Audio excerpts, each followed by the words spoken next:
मुनाफिक दोस्त और साया में कोई फर्क नहीं होता। दोनों रोशनी में आपके साथ होते हैं और अंधेरे में गायब हो जाते हैं। वो झोंपड़ी जहां औरत मुस्कुराती है उस आलीशान महल से बेहतर है जहां औरत रोती है।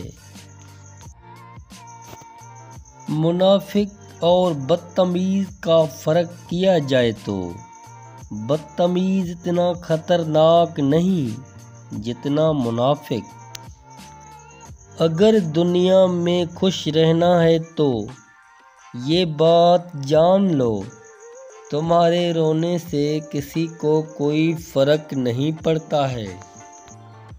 बर्बाद करने में अक्सर उन्हीं का हाथ होता है जो गले लगाकर कहते हैं हमेशा खुश रहो।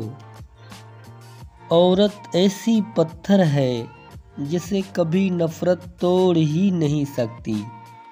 उसे जब भी तोड़ा मोहब्बत ने तोड़ा। नफ़रत पालने वाले लोग बहुत कमज़ोर होते हैं जिनमें मोहब्बतें निभाने की सकत नहीं होती।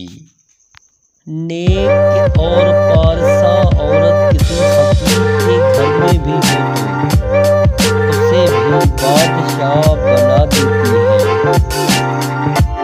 ज़माने का शिकवा न करो बल्कि खुद को बदलो, क्योंकि पाँव को गंदगी से बचाने का तरीका जूता पहनना है, न के सारे शहर में कालीन बिछाना। दुनिया में सबसे ज़्यादा नफ़रतों का सामना सच बोलने वालों को करना पड़ता है। औरत का घर बनता तो नसीब से है, लेकिन बसता औरत की बर्दाश्त से है।